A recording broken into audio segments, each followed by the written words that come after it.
Hey, it's Courtney. I'm back again with some more Halloween movie recommendations. Now I'm straight into the horror part of my movie suggestions. Um, I've got a lot of horror movies. Like I said, I like horror films. Didn't like them necessarily when I was younger. Got to like them when I was about 13. And there are different types of horror movies. There's, of course, slasher films, and but there's more psychological horror films, and they have, excuse me, they have religious kind of horror films, and stuff where you don't really see what's causing all the disturbances or evil that are in some of the movies. So it's left to your imagination. Um, so sometimes there's a lot of show, don't tell, and sometimes there's a lot of no tell, no show, where you can't see the things that are causing all the horror, and so I like different types of movies, and but most of the films that I am going to be talking about until the day before Halloween are more horror films. So, I just got done watching on AMC's Fear Fest. I love when they start doing AMC Fear Fest. They play a lot of good movies, and of course a lot of movies that they play I have. But I still like watching them on TV. So the one that I just finished watching today before I started doing my video is Poltergeist from 1982. I had to go and buy another copy of it because my original one, I got it all scratched up and tried to clean it and made it worse. But I got this at Walmart where they had like a Monster Mayhem design. So this is the box that Poltergeist came in, but this is just what the actual DVD case looks like. So so I'm going to keep it in the box, though, even though it's got this sticker on it, because it doesn't have as much glare as the case does. But it was made in 1982. It's directed by Tobe Hooper, who did the Texas Chainsaw Massacre, although most people think that producer Steven Spielberg directed most of the film. I'm not sure what I believe, because I never really watched the Texas Chainsaw Massacre. I know you can hear... I can hear people gasp or booing at me. I just never got around to watching it. So, but yeah, it's directed by Tobe Hooper, maybe Steven Spielberg. It does seem more like it's something that Spielberg would direct. But it's about a family in suburban California. They start getting haunted by poltergeists. So, hence the title Poltergeist, but it's more poltergeist, as in more than one. So they start, chairs start moving around and stacking around the tables, the silverware starts getting bent, and their youngest daughter, 5-year-old Carolyn, played by Heather O'Rourke, starts talking to people in the TV on, the dead air static channels. Yeah. So that's kind of dated a little bit, because most channels don't have dead air or static anymore, or even the end of the broadcast day where they play the Star Spangled Banner. So that kind of dates how old this movie is, and it kind of also dates how old I am, because I remember when TV would go off the air. I remember it on the weekends. But she starts hearing voices, and things start being all weird around house, and then after a tornado kind of manipulates, I think, a tree into seeing like it's alive, and it attacks their older child, who is older than Carol Ann Robbie. Carol Ann disappears, and they start hearing her voice through the TV, and so a bunch of paranormal scientists come in to try to find out, where she went, and it puts the Freeling family Dad Stephen, played by Craig T. Nelson, and Mom Diane, played by JoBeth Williams, through a lot of stuff. I mean, their child's missing, and they try to get her back, and they bring in Angina Barons, played by Zelda Rubinstein, who's a clairvoyant and a psychic, and she tells them there's a evil presence in the house that wants Carol Ann to control all the other ghosts in the house. And I love Poltergeist. It's a really good movie. It's rated PG, but this is from the 80s, so it is kind of weird to talk about it along most of the other movies that I'm going to talk about. But since I got done watching it today, I wanted to talk about it. But it has really good special effects, and you can feel the Steven Spielberg vibe from it.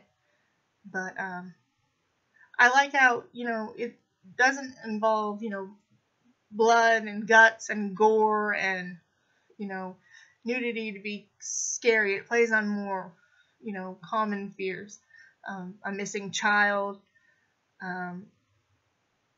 parts of the family being kind of like torn apart on the emotional toll that it takes. They have an older daughter, and she doesn't want to be in the house around all this stuff, and then their son gets a little bit quieter, and then the dad becomes like kind of emotionally distant, and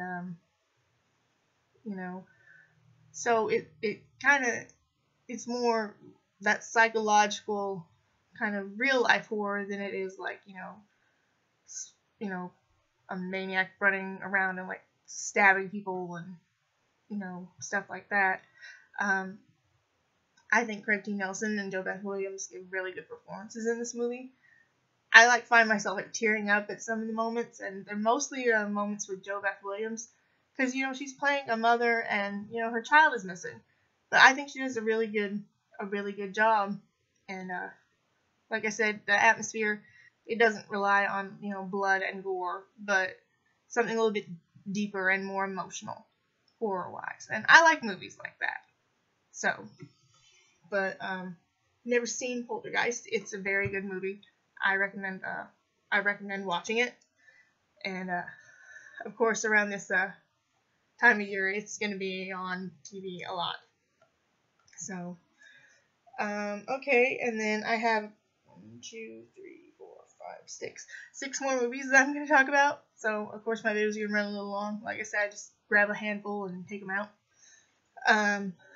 Okay, going with stuff that's kind of not really what you would anticipate me kind of talking about. I have the movie Hush, Hush, Sweet Charlotte. It stars Bette Davis and Olivia de Havilland.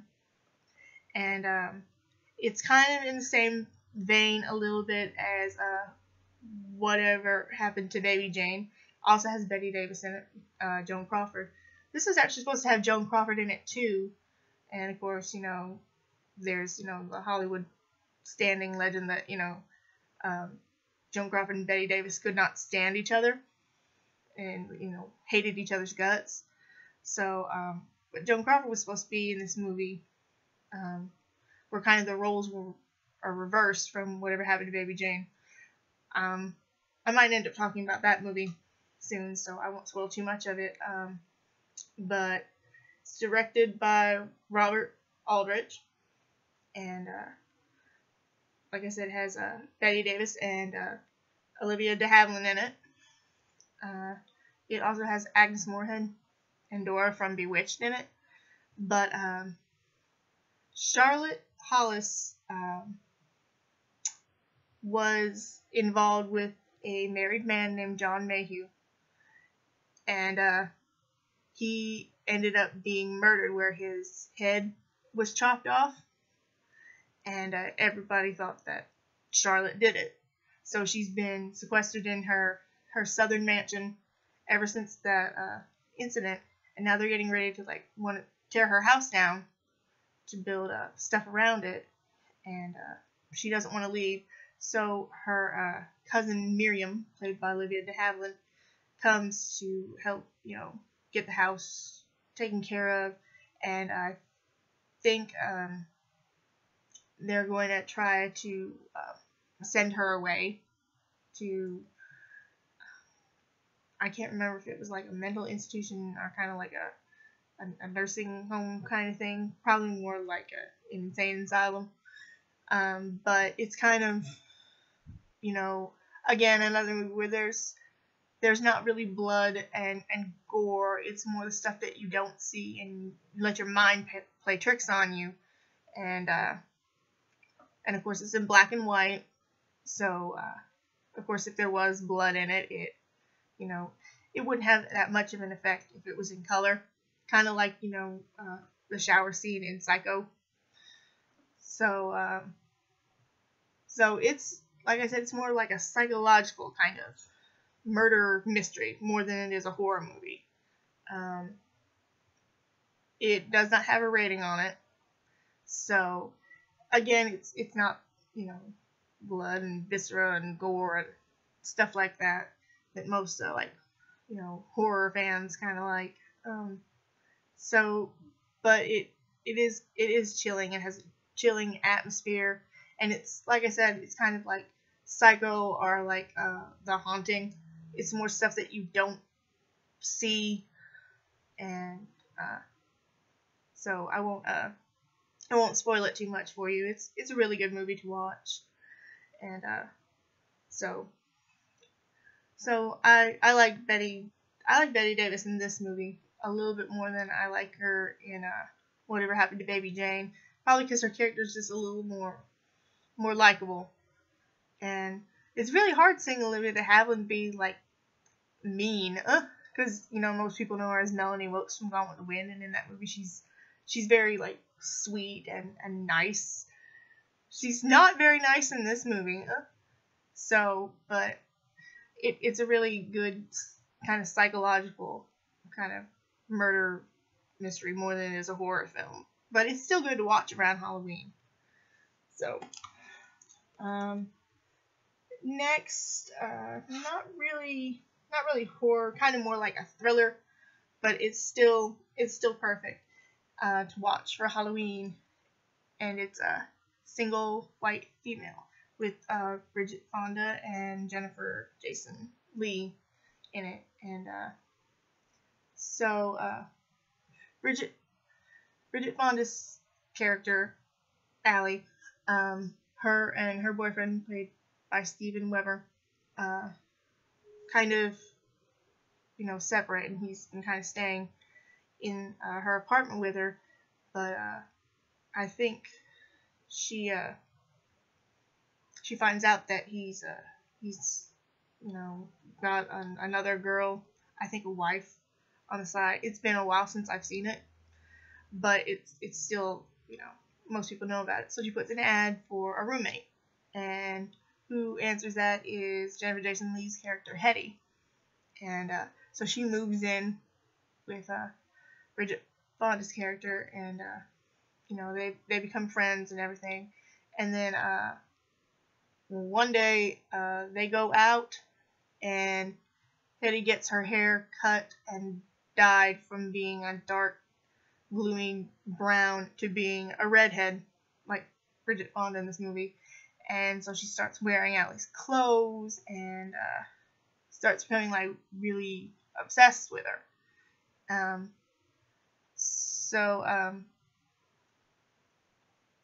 After a little bit of time goes by, Allie and her boyfriend make up, and they decide that they're going to live together and they're going to move out. So they go looking for another place, and Hetty starts acting even more crazy to Allie. And I think as it goes on, Bridget Fonda's character realizes that this girl that she thought was, quiet and meek and shy, she's got something wrong with her. Really wrong with her. She's unhealthily obsessed. And so there are some things in it that I do remember very well that I don't want to spoil. But so basically this is kind of like a earlier version of the later movie, the Roommate. So it's kind of almost exactly like that. It is suspenseful, and there are a few violent scenes in it. One is particularly jarring to me, and it will be jarring to anybody who likes animals. So I won't spoil any more of it, but you know, so if you're a dog person, I'll tell you that much. You probably will want to avoid this one scene in the movie. I try to avoid it as much as possible. But yeah, so of course it's rated R. It's got the violence and has language, and it has some sexual nudity in it.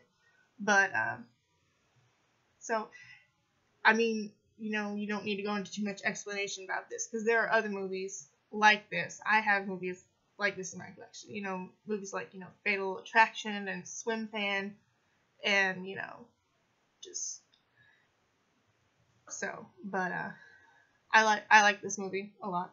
I like Bridget Fonda, and it's always hard to see Jennifer Jason Leigh in roles where she's not. Every time I see Jennifer Jason Leigh, all I think about is her in Fast Times at Ridgemont High, when she's like really sweet and naive, but she's really good at being very diverse with the roles and the characters that she plays in other movies. But so there's that one. And next is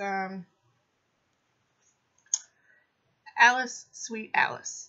It's also known in some circles as Holy Terror and Holy Communion, or just Communion. It's got a young Brooke Shields in it. So Alice is not Brooke Shields' character. Karen is Brooke Shields' character, and she's the little sister to a girl named Alice, who's kind of unhinged a little bit. She's kind of jealous of her little sister getting all the attention, and she lives in an apartment building with her parents, and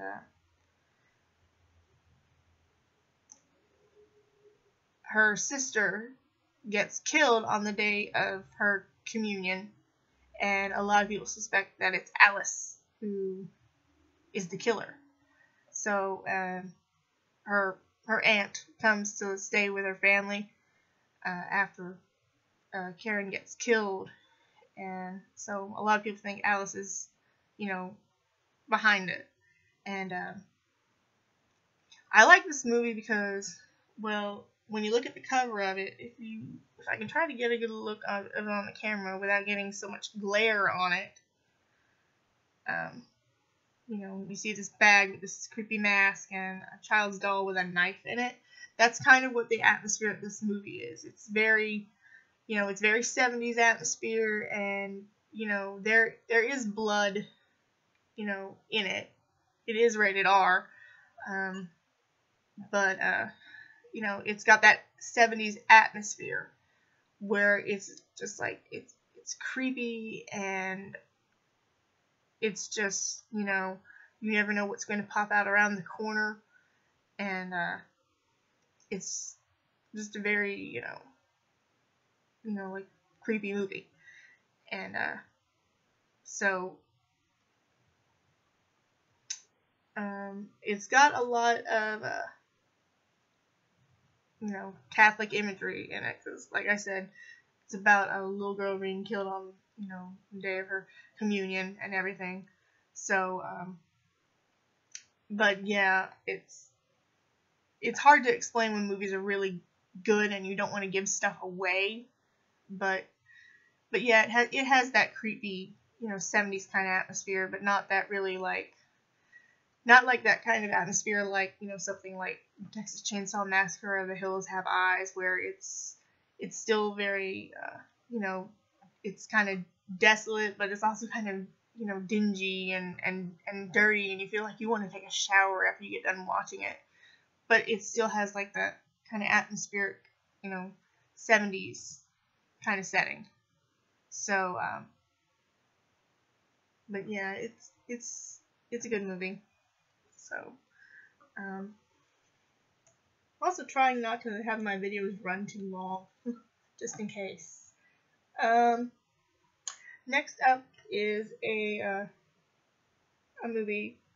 It's from 1986, and of course it's rated R. And this is April Fool's Day. So it's got Deborah Foreman from Valley Girl and another horror movie that I like, Waxworks. It's also got Amy Steele, who played Jenny in Friday the 13th Part 2. And it's about a group of teens. They get invited to go stay with their friend Muffy. Very, very 80s, snobbish, upper class kind of name for a girl. They're gonna go stay at her family's, island home. It's on a secluded island in the middle of like a lake, and you have to take a ferry to get there. And of course, it's gonna be around April Fool's Day, so everybody's playing pranks on each other. A prank on the ferry boat taking them to the island kind of goes awry, so the kids get dropped off at the island, and the captain of the ferry boat and his crew, they have to go back to the hospital on the island because of a prank that goes wrong on the boat. So of course all these teens, I want to call them like late teens, maybe close to almost like college age kids, have the run of the house, and but of course, everybody's playing pranks on each other. There's collapsible chairs and dribble glasses and just all sorts of pranks. The faucet's being like stopped up, and sprayers, like you turn it on and like it'll spray you in the face. But then all of a sudden they start disappearing, and they start finding they're all dead. And of course it's kind of wondering, did Muffy set them up to be killed for some reason? And so it's kind of like a whodunit kind of mystery with a little bit of horror elements in it. And so I've heard people talk about it before, that it's not really that good on a horror standpoint, because there is some blood in it and a little bit of gore, but not as much as you would think there would be. And of course it has a twist kind of ending and a fake out kind of ending, and so a lot of people don't like it. I like it. I like it a lot. I think it's a pretty good movie, and like I said, it's kind of again almost kind of like a murder mystery whodunit kind of thing, with tiny little bit of slasher elements, but not a lot. But I saw it like a long time ago on TV, and so of course I saw it like edited for television, but I still liked it the way it was. And so I think April Fool's Day is a pretty good movie. There's a remake of it. I've seen people talk about it, and compared to this, it's just another thing to like cash in on remaking classic horror movies of the past. So if you had to see April Fool's Day, I'd recommend seeing the original. And sometimes you can find April Fool's Day on a joint bill with My Bloody Valentine. So I'm really glad that I just found this by itself. So, but I think it's a good movie. So I recommend checking it out. And I got two more. I'm going to save the best one for last. So this one is an anthology movie. So and I saw it on Sci-Fi with my friend Amy. one time, and I decided to watch it because I like horror movies, and Amy would kind of give some of them a chance, but she sat down and watched it with me, and she's like, "Oh my God, what are you watching? How can you watch this thing?" And I was like, "Well, it's still kind of different. It's interesting." And the movie is Trick or Treat. So it has Anna Paquin in it from True Blood, and it's got, Dylan Baker, and it's directed and written by Michael Dougherty, and there are, you know, it's an anthology, so there are a bunch of stories, but they all kind of connect with each other, and it's not told in like an actual kind of like linear timeline. It's kind of like where some stories happen a little bit before others, but they all connect with each other, and and it is about, Halloween. So everything is connected to the holiday. So, and of course you have Sam, little Sam. He appears in like almost all the stories, is kind of like in the background, and one story he's like the main focus. To go through a little bit of detail on the stories, there's a group of girls who are going to this Halloween party, and they kind of dress in like, fairy tale kind of costumes, like Cinderella and Bo Peep and stuff like that. So Anna Paquin's character is dressed like Little Red Riding Hood. So she's going to this party, and she's trying to find like a date to take to the party, because all the other girls, one of them being her older sister, they find dates to go to the party, and it's implied that she's a virgin. So so she tries to find a date.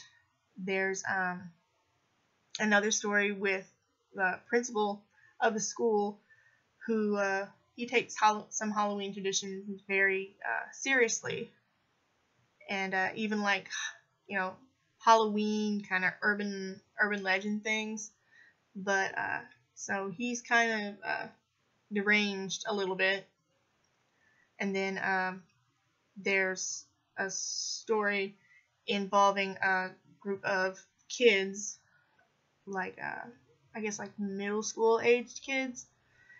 They're going around town on kind of like this kind of scavenger hunt thing for jack-o'-lanterns, and there's a little girl, Rita, who's kind of like a social outcast a little bit. She knows a lot about Halloween, and she gets with this group of other kids, and there's a story about a school bus that crashed a long time ago, and it was a school bus with a bunch of mentally handicapped kids, where supposedly the bus driver was paid by their parents, who didn't want to deal with them anymore, to drive them off a cliff into a lake.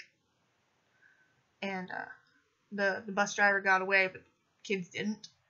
So there's a legend, that the kids' spirits are still down there, and if you offer, kind of like a jack-o'-lantern to each one of them, it's kind of like a sign of respect. And so all these stories, they do come together, and it's hard to talk about the stories without spoiling them too much, because like I said, they're all connected in some way. They're all connected with Halloween and traditions, and little plays, like I said, like on Little Red Riding Hood. So that if I'm saying Little Red Riding Hood, there's got to be a wolf involved in there somewhere. So, but I don't want to give it away. So for anybody who has not seen Trick or Treat, I recommend seeing it. It has, it's rated R, so it's got violence, and there's nudity, and there's language in it, but the atmosphere around it, it's all it's creepy and it's haunting. And like I said, all the stories connect, so they're not just like and other anthology movies where they're just separate stories where nothing is connected. Everything's connected in this one, and it is about Halloween, so there's that fall autumn atmosphere, and that creepy holiday atmosphere that you want for Halloween, and and it's got like autumn colors. It's got lots of orange colors, lots of red. Um, so it's a really good movie, and so I would definitely give this a watch on Halloween, especially if you are really into Halloween, because it pays homage to all the things that you heard about Halloween urban legends, about going trick-or-treating and, candy and parties and, just, and who use it to, like, pay respect to, the ancient holidays that came on All Hallows Eve. So it's a pretty good movie. And running along again with my rambling. So I'm pretty good at rambling, if you hadn't noticed. So, especially when it's really hard to describe stuff that you don't want to give away to other people. So talking about it's different than blogging about it. So, but the last one that I'm going to talk about is one of my favorite films. It's got a remake that's coming out, and it's a film by Dario Argento, and it's Suspiria. I have a 2-disc special edition of it. So it's got the first disc has trailers and radio spots and posters and stuff. The second disc is this is the 25th anniversary edition. So it talks with Dario Argento and writer Daria Nicolodi and the composers of the movie, the Italian band Goblin.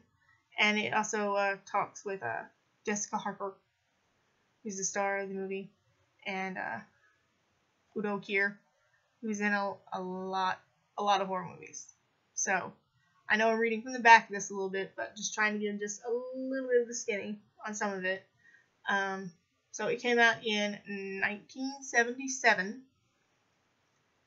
and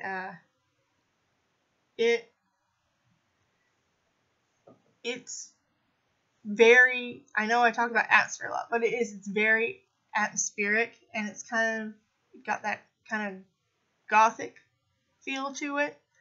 And again, it's kind of like most 70s horror movies, where it is more atmosphere and cinematography and everything. It's just beautiful. So it's beautiful and horrifying all at the same time. I always heard that Dario Argento kind of had like the lighting and stuff kind of resemble like Snow White and the Seven Dwarfs, with the use of like the Technicolor and just atmosphere of the color shades and the color palette.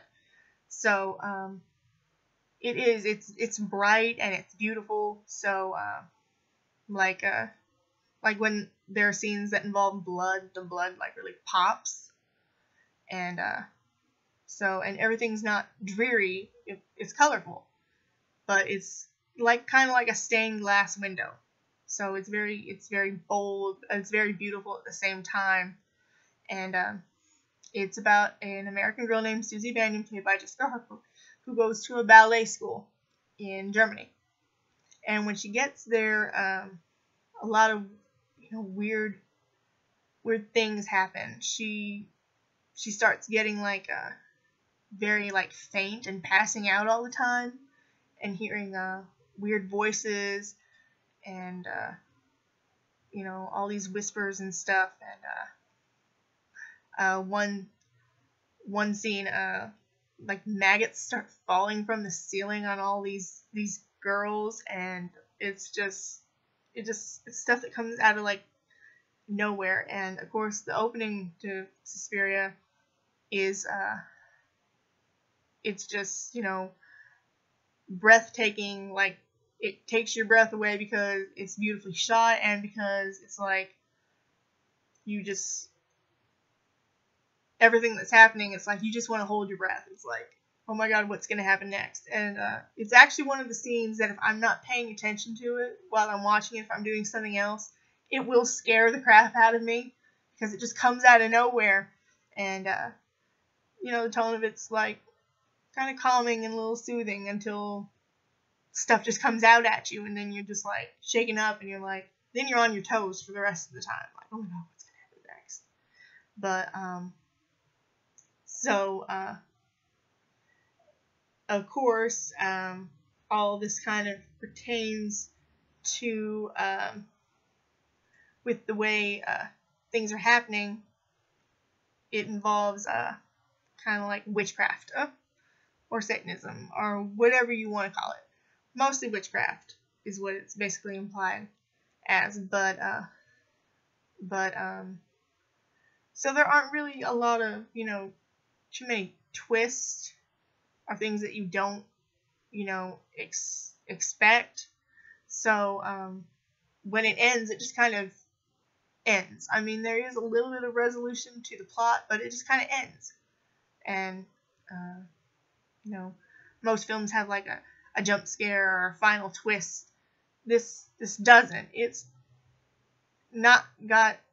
It doesn't have like a twist that you're not expecting. It has a little bit of twist here and there about who's involved with what, and who's actually bad and evil, and who's just a victim, an innocent victim of circumstance. So, but it's a beautifully shot movie.